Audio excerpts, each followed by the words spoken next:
President, and thank the people of Suriname for your warm welcome, the fantastic arrangements you have put in place, and the hospitality that we have been shown. Madam President, you have a beautiful country, and in some ways it reminds me of home. Jamaica and Suriname have had established diplomatic relationships now for 50 years. In November we celebrate 50 years, and we have not developed the relationship as much as we could have. The potentials that have existed there, we, in our discussions, in our bilateral discussions, we have agreed that we will pursue the potentials and possibilities that exist between Jamaica and Suriname. I'm going to ask you to forgive me. I don't know Dutch, so I will proceed in English. Oil and gas, obviously, is an area for growth in this region, and Jamaica takes careful note of the developments in this area in oil and gas. You have had successful discoveries which are now maturing into deliveries of oil and gas and revenues for your economy.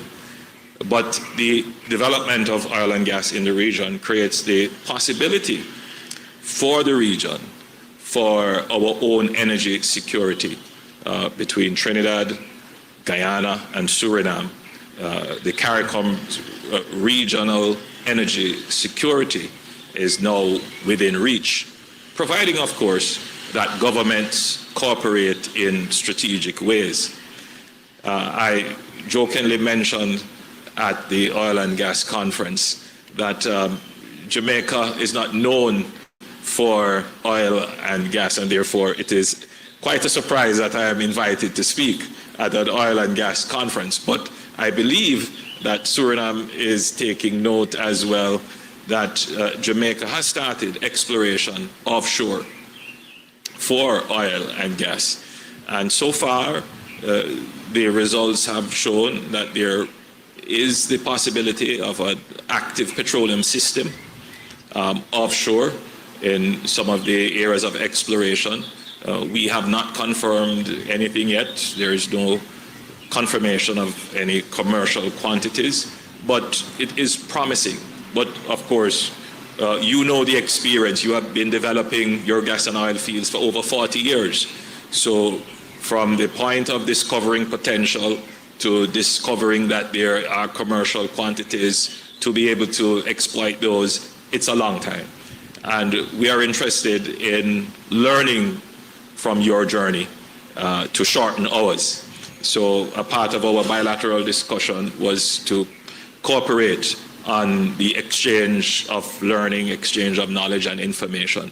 But Jamaica does have experience in oil and gas.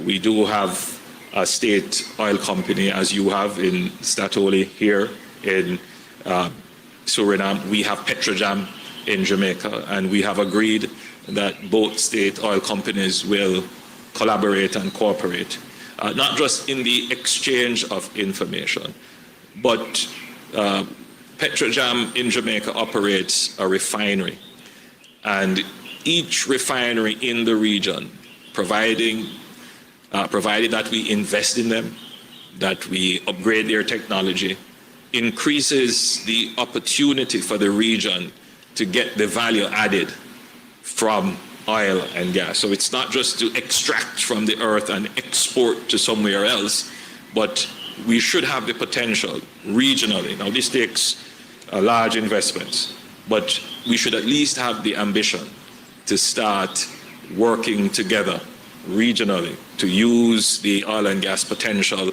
including the refining potential, to ensure that we have energy security. In my presentation to the Oil and Gas Conference, I pointed out that the strategy is not to be dependent only on oil and gas. It is clear that the energy demands in the future is going to rise, and it is probably going to rise at a much faster pace than we are able to provide new discoveries of oil and gas, increase the efficiency of the use of oil and gas, and to replace old fields and potential supplies that have gone dormant. So there will be need for a mix. There will be need for an expansion in renewables and possibly the development of nuclear. So this strategy is to, yes, we will develop oil and gas, we will participate in that development, but we will also enhance and accelerate our investments and use of renewables and position ourselves to be able to use nuclear when that becomes available for small countries like ours to put in our energy mix. We also discussed agriculture and the potential of the use of the agricultural resources that are available in countries like Suriname and Guyana that can be used to supply markets like Jamaica and other countries in the region. And we have agreed that we will intensify our cooperation and collaboration in this area.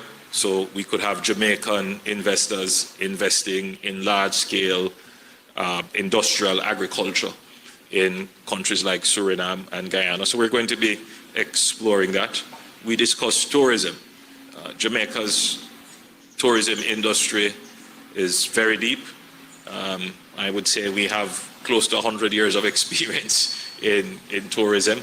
Our tourism product is diverse, but heavily focused on sun, sea, and sand.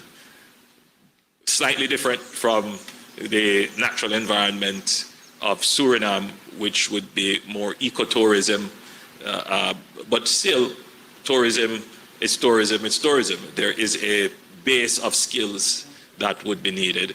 And so Jamaica is most willing to collaborate and support the development of the tourism industry here, certainly in terms of the creation of the legal framework, the fiscal framework, and the training of the skills needed. Because let's face it, 90% of tourism, it's the people, it's the hospitality culture, and that comes through years of training and expertise development, and we're willing to share what we have learned in that regard. We discussed connectivity. One of the reasons why the region is not able to exploit all the resources that are positioned all around, we just don't have the connectivity, whether it is air or sea. And we have proposed and are discussing an air services agreement, which could see direct flights between our two countries. So that is being structured now as we speak, and hopefully that can be finalized very soon, providing both our sides work assiduously towards that. We discussed as well managing labor mobility in the region. In the development discussions, sometimes we focus heavily on the movement of capital, investments. We focus on access to resources, being able to extract oil or get access to a beach for hotel or tourism development, but we don't pay much attention to labor and skills.